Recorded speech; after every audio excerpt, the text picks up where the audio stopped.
Hi friends, welcome back to a food and travel vlog. This time I'm bringing you with me on a family road trip through the north of Greece.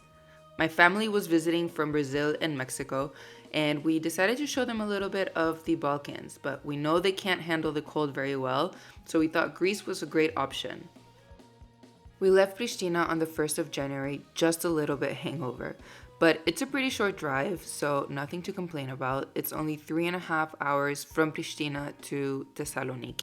We rented this beautiful Airbnb with a really modern, colorful decor.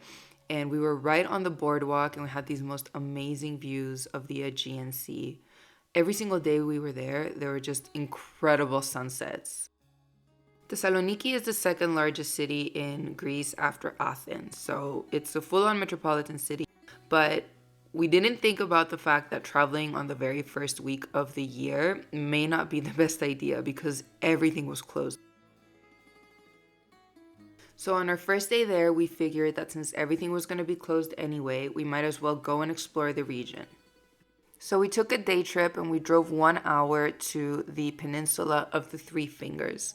This area is super popular in the summer because it has some of the most beautiful beaches in the region, but we were there in the winter, so we just made a quick pit stop in a small village called Afitos. I don't know why we thought that things would be open here. It was even more deserted than it was in the city. But it was a really beautiful day, and because I now live for the first time ever in a landlocked country, I appreciate every single minute that I can be by the ocean.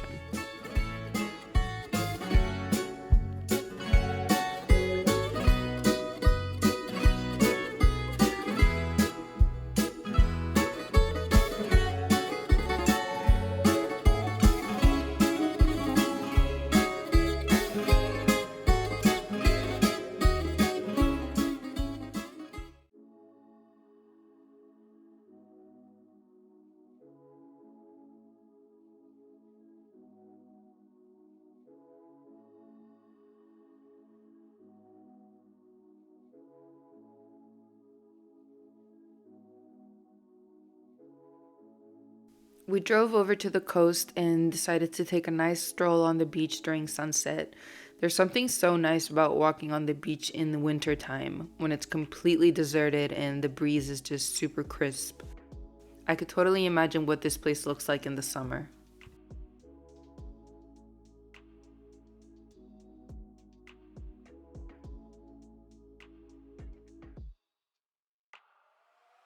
All right, let's talk about my favorite topic, food.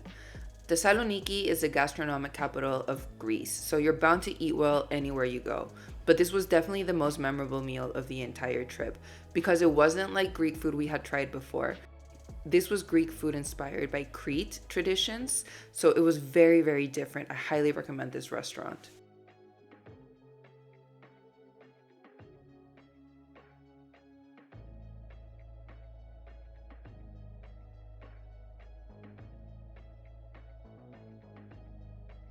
The history of Thessaloniki, which by the way is also called Salonica, is pretty crazy.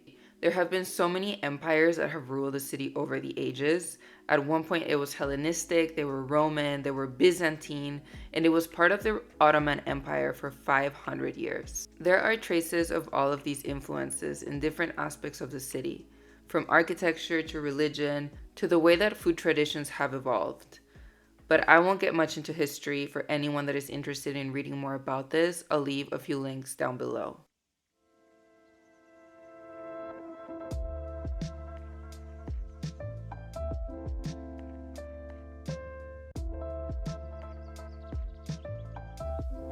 My absolute favorite activity whenever I visit anywhere in the world is to visit local markets. I think there's just so much you can learn about a city and its culture by visiting where people shop. You can see what are the most popular products, how fresh things are, how much they cost, and just kind of what the rhythm of the city is and the way of life. So this is always my favorite part of traveling. I have always really admired Italy's relationship with food and agriculture. After all, they're the ones who invented the whole slow food movement. But in terms of Europe, I got a very similar vibe from Greece. Everything just seems so fresh and so local. On this trip, I was on a mission to find the best olive oil I've ever tried. So I spent quite a bit of time at the market trying everything I possibly could, and I ended up bringing home with me 10 liters of premium grade Greek olive oil.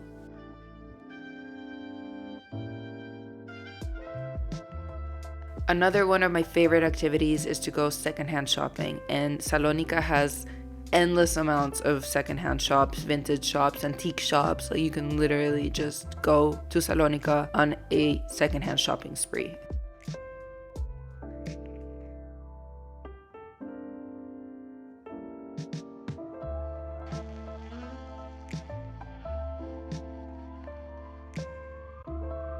Anopoli literally means upper town. It is known as the old part of Thessaloniki. It is filled with stone-paved streets, it has old squares and homes featuring Greek and Ottoman architecture, and it's definitely where you can get the best views of the city. Just a warning, if you decide to walk up here, it is quite steep, so if you're not in the best of shape, you might consider getting a taxi.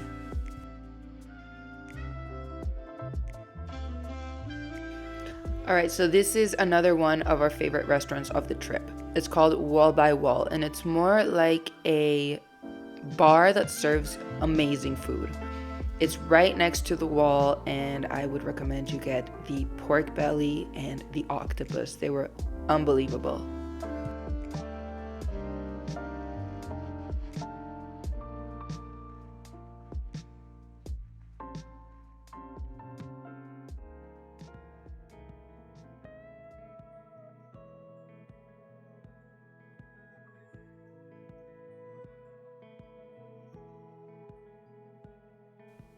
On our last day in Salonica, we just walked around the city a little bit more and visited some of the monuments that are right in the heart of the city.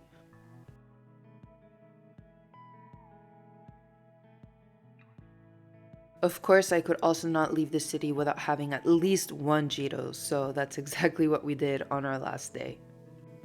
Another thing I discovered about Greek food is that they really know how to make dips, whether it's baba ganoush or tzatziki or smoked eggplant or red peppers. They know how to make dips. This is my new obsession. I came home and tried to replicate everything I tried. The city is not super big, and I would say much of it centers around the beach promenade, which is basically the boardwalk. It'll take you along Niki Square, and it passes through the White Tower, which are two of the trademarks of the city. And it's also filled with cafeterias, bars, restaurants that stay open pretty late into the night. So this is a very popular nightlife spot for locals and also for tourists. We left Salonica in direction to Meteora, but made a few stops along the way, including the base of Mount Olympus. This is the highest mountain range in Greece, and it's only 80 kilometers southwest of Salonica. You may have heard of it from Greek mythology. Olympus was the home of the 12 Olympian gods, including Zeus, the king of all gods, the king of the sky. The town we stopped at is called Litochoro. We just walked around for 1 or 2 hours and appreciated the views of the mountain range. After that, we kept on going on our way, and we started to get hungry, so we stopped at a town called Larissa. Larissa is another one of the bigger cities in Greece, but we only stopped for a brief moment, and because it was the beginning of the year, there was also not much going on. However, we stumbled upon this restaurant, which is one for the books. It's clearly very popular amongst local people, and I had one of the best ossobucos that I've had in a very long time. So if you happen to do the same trajectory that we did and you by some reason stop at Larissa, you have to go to this restaurant and you have to get the ossobuco.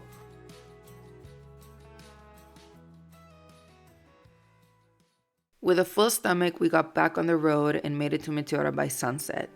I have to admit that before we started planning this trip, I had actually never heard of Meteora, which is insane because it is clearly one of the natural and historical wonders of the world.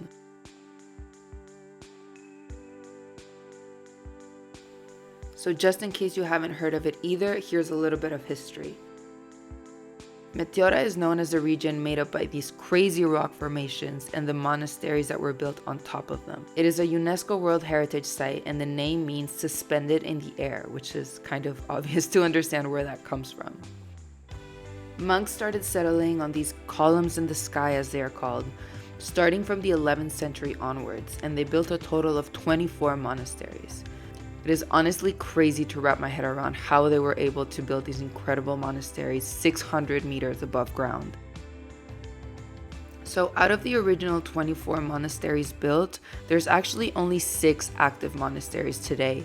This is because a lot of them were destroyed, looted, and bombed during World War II. So apparently, Meteora is known as the second most important historical site in Greece, after the Acropolis. I have to say, we left this trip extremely inspired and extremely excited by what we had just seen and learned. It's always so exciting when you go to a new place and you have very little expectations and it just truly blows you away. So if you've watched this far into the video, this is your sign to put Meteora on your bucket list. I feel like although Greece is an extremely touristic destination, most people only plan to visit the islands, and the northern part is extremely unknown and underrated. So if this video has inspired you to visit the north of Greece and maybe you want some help planning your itinerary, lucky you, because that's exactly what I do for a living. I can help you out with all that boring research, figuring out what routes to take, where to rent a car, what hotels and restaurants to visit. So if you're interested in working with me to plan your perfect itinerary, whether it's to Greece or anywhere else in the world, all my contact details are down below. And that's a wrap. Thank you so much for watching. I absolutely love making these videos, and I really hope that you find something about them useful or inspirational. I'm working on a lot of new and exciting projects right now. Like, for example, I'm going to Japan, which is my dream trip, and I'm going to be making a lot of useful content before, during, and after we go on the trip. So I'll be showing you every step of the way about how I plan the trip of my dreams. I would really appreciate your support. Follow, like, do all the things, subscribe to my channel, and I'll see you on the next trip. Efaristo!